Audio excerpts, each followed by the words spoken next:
This next segment will be on service programs' effect on health and the health consequences of participating in different programs. Mr. Philip Dowdell will make the presentation.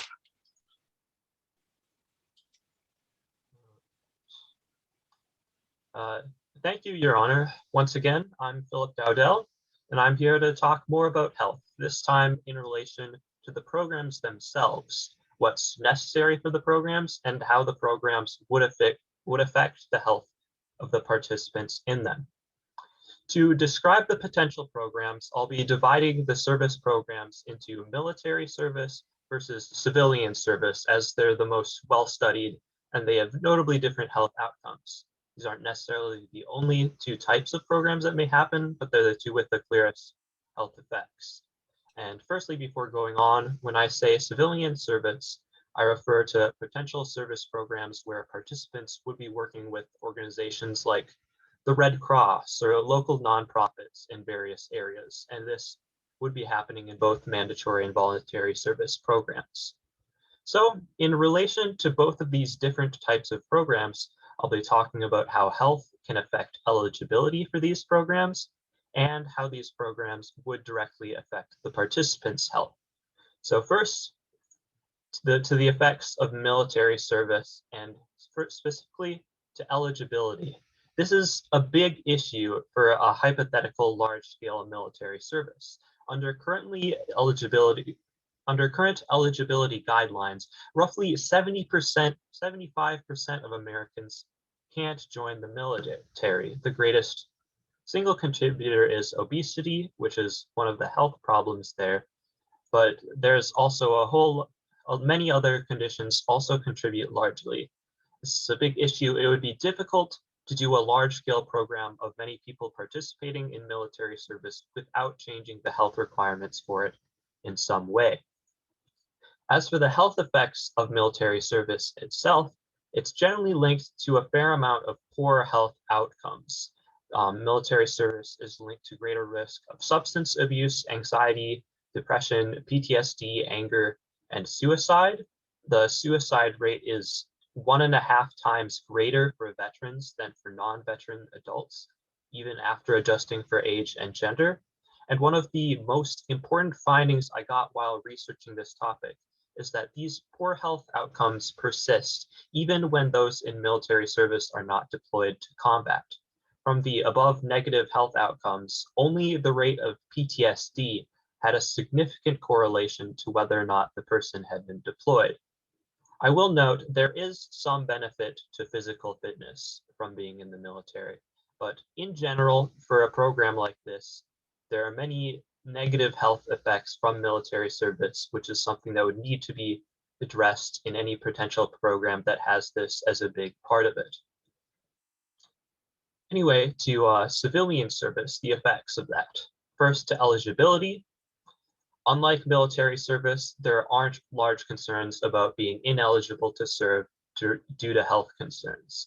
Even the most stringent health requirements for these kinds of programs are generally easier than military requirements, and there's such a wide range of potential services that people can be doing in this category that pretty much everybody can be accommodated.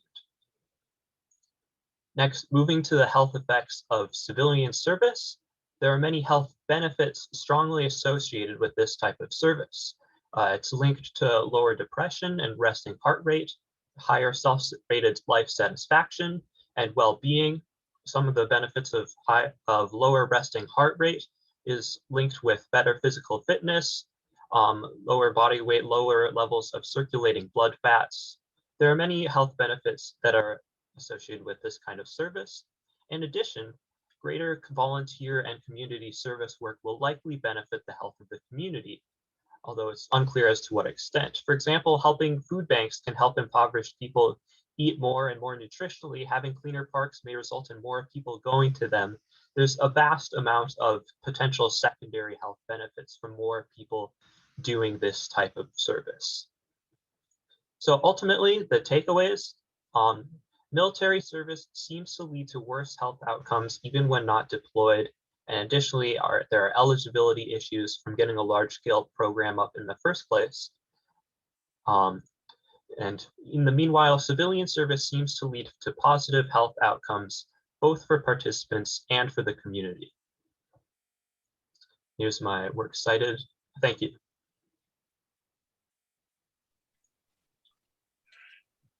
Thank you. And now we will take questions. Mr. Bremner for the pro team. Thank you, Your Honor. Philip, keeping in mind that nobody in our program would be required to go specifically into military service, do you believe that engaging the whole population in a mandatory service could potentially improve the overall health of the American population? Yeah, provided that the program is focused more on civilian service, I certainly think so. If more people are doing this kind of service, more people will be getting the health benefits from this kind of service. And additionally, communities will be benefiting more if more people are doing service within them. Thank you. I have no further questions. Mr. Sepathy. Hi, Philip. Thank you for your presentation. I had just one question. What do you think about how choice factors, like in terms of whether you got to choose a service program or not, does it have any impact on the health of an individual? Yeah, thanks. That's a very important question. Similarly to what was found in Jenny's presentation regarding how people can benefit skill-wise, there isn't evidence to suggest that there are significant differences in health outcomes between mandatory and voluntary service. So in short, this choice doesn't seem to be a major factor in the program's effects on participants' health. Okay, thank you. I have no further questions, Your Honor. Mr. Bremner, if you'd come back, please. We have jury questions. The question, Mr. Bremner, is this. The issue is that for mandatory service, as has been pointed out, military service is very selective on physical criteria, and a huge percentage of the population is not eligible for military service. And yet your goal of the mandatory program is to engage significantly more people by having different requirements for different types of programs. So the specific question from the jury is, how would you address a program and support people who might, for example, have physical disabilities? For example, even if someone was in a wheelchair, how would you make their experience accessible and give them a chance to participate in a way that would help fulfill the goals of your program to create more diversity of the population? Yes, thank you. That's an excellent question. So, as I said,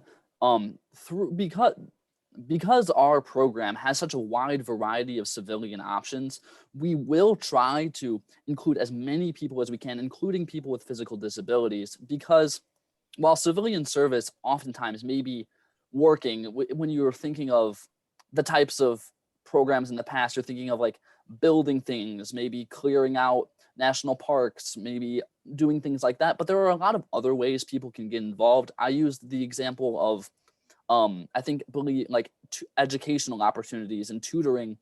I forget exactly what for earlier, but that is a perfect example of something that somebody, say in a wheelchair, would be able to engage in, as that doesn't require necessarily physical labor. Or health is another domain that we want people to get involved in. So maybe volunteering in a type of a team that would maybe like volunteer in some type of like medical facility. There are jobs that could be given to people who may not who may not be able to do everything. And yes, so the American Disabilities Act protects these people from facing discrimination. We will fit them into the program as it is a federal program. Options may be a little bit limited, but we will guarantee civilian options that would be applicable to these people's range of skills. Thank you. Mr. Satpathy, a somewhat similar question. The question for the pro team was, how do you provide a worthwhile experience to people with disabilities? The focus of the question for the con team is, how do you attract people with disabilities of different sorts so that you can increase diversity in the voluntary program by having a more diverse program or set of programs, including diversity within the physical ability area? That's a really good question. Firstly, we would like to say that since we, as part of our voluntary program, we have no military component which we are incorporating in our program. We are strictly a civilian service program, and that automatically establishes the fact that people with disabilities are automatically not barred from taking part in particular types of programs. And yes, indeed, like some working in taking up more physical jobs in terms of working as part of the Red Cross or going from community to community might not be conducive for people with disabilities. But the reason why our program will be able to attract people with disabilities is because we provide not only opportunities to work in terms of humanitarian efforts, but also in terms of skills development. And those type of skills are varying in nature. Like it can range from soft skills which you want to acquire in terms of leadership, or in terms of acquiring technical skills which don't require any physical effort from the disabilities. For example, working on the computer and learning programming. So, and there are also, we will be incorporating programs to provide, and we will be vetting programs which provide opportunities to modify the program for people with disabilities to take part. Having conversations and having collaborative sessions with people from different diverse backgrounds will allow them to interact with, and also change their own ideology about other people. And secondly, with our incentives for healthcare and healthcare insurance benefits, people with disabilities would have access to more resources to make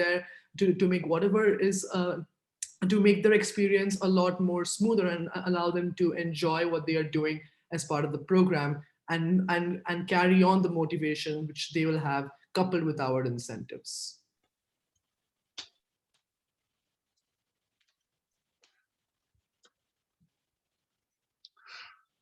I have an additional question. Try and phrase it properly here. For both programs, I think that what we're looking at is people have incoming skills of different sorts: soft skills, mental skills, educational skills, and a variety of incoming skills of whatever sort, however you measure them, not only physical, but mental skills.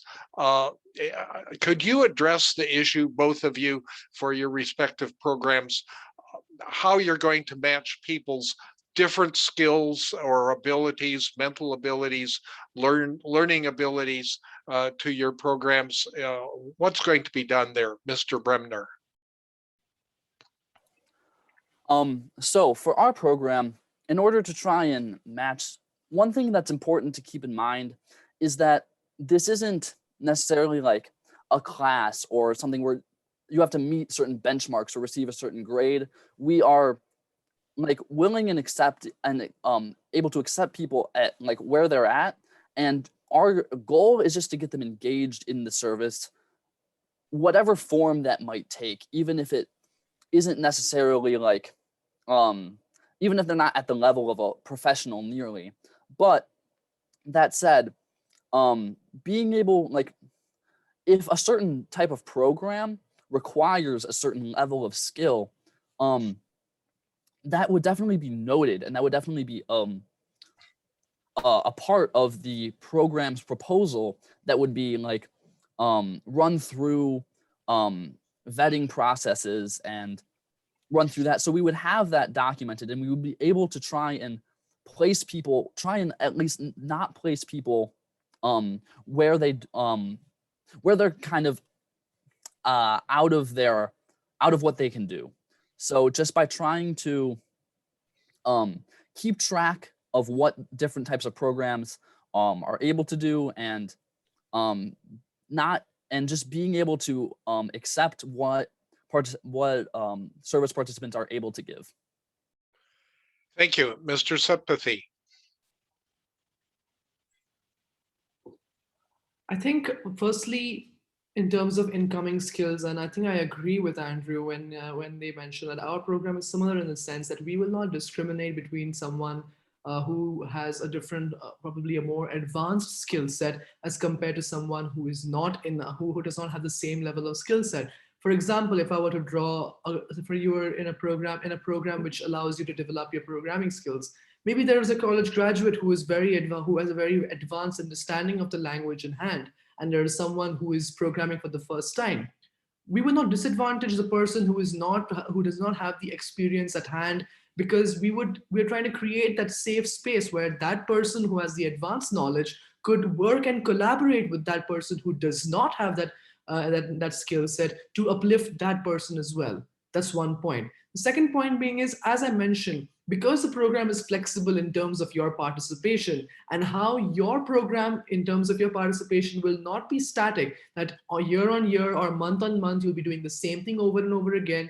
You have the chance to return and upgrade in the program you are taking. So for example, if you're starting off by learning basic accounting, or in a program which you took part for 6 months, in the next 6 months you would be moving on to a higher level. So we are accounting for the fact that skill sets are different, but we are giving them a learning curve to take part in. And not only that, we're also giving the person the community around them, which is what we are focusing on and prioritizing a safe space for, in terms of helping uplift their own skills if there is something lacking as such. But we don't want to call it lacking, because at the end of the day, each journey is different and each priority in life is different. And that's why we will encourage anyone with any skill set to participate and give them the opportunity to upgrade their skills as they were to move along in the program. Thank you very much. It's now time for statements. Mr. Bremner. Thank you, Your Honor. So, as Philip has mentioned, the health of the American people has been facing problems: diabetes, heart disease, mental health issues. These are problems along with polarization that have been plaguing our nation. While the goal of this program is polarization reduction, the ability to even possibly help fight these is an opportunity that we should seize. In order to turn that possibility into more of a guarantee, we will work to design our programs in ways that engage participants physically and mentally. They'll work, they'll learn, and they'll grow. Additionally, during their term, participants will have access to physical and mental health resources. As we saw in Philip's previous session presentation, the effects of polarization are widespread. Engaging the whole population and potentially increasing the American people's overall health is a benefit of our proposal, as it helps offset the negative impacts of polarization on public health, and it gets America moving in the right direction. In order to stamp out polarization, it's important that we stamp out the effects that have already taken place. It's important to us in our plan that we address the various ways in which polarization is harming Americans today, as well as working to reduce its effects in the future. Thank you. Mr. Satpathy. Thank you, Your Honor. Firstly, as Philip mentioned, I would like to draw a very important point he mentioned, was that a civilian program has the most positive impact on someone in terms of their heart rate, in terms of their mental health, because they are contributing to an activity which does not put their life at threat. And in our voluntary program, we do not have the opportunity, I wouldn't call it an opportunity, but we don't have the aspect of military service, because to be very realistic, to have a fixed term military service of a program, being part of the military is a very difficult and something which you have to acquire the right qualifications and have the right mentality, as you would be potentially putting yourself in harm's way. So be it if you are not having any health conditions, or be it someone who has health conditions, military service could potentially have an impact on their mental health. And hence, we don't choose to include that service in our program in the first place and prioritize having a solely civilian program where people get to interact with one another in a very productive manner for for contributing to their society or developing skills to improve their quality of life in terms of better jobs, in terms of a safer community, and so on and so forth. And we believe that is why our voluntary program will prioritize health. Secondly, our program in itself, as I mentioned in my opening statement, we again focus on having a safe space for people to express their opinions. And we couple that with the right amount of mental health resources and facilitators who will be able to help you communicate and diffuse situations of tension. Coupled with these, this is how we prioritize health, and that is how we will be able to provide and increase and enhance the collaboration between people of different communities. Thank you. Thank you.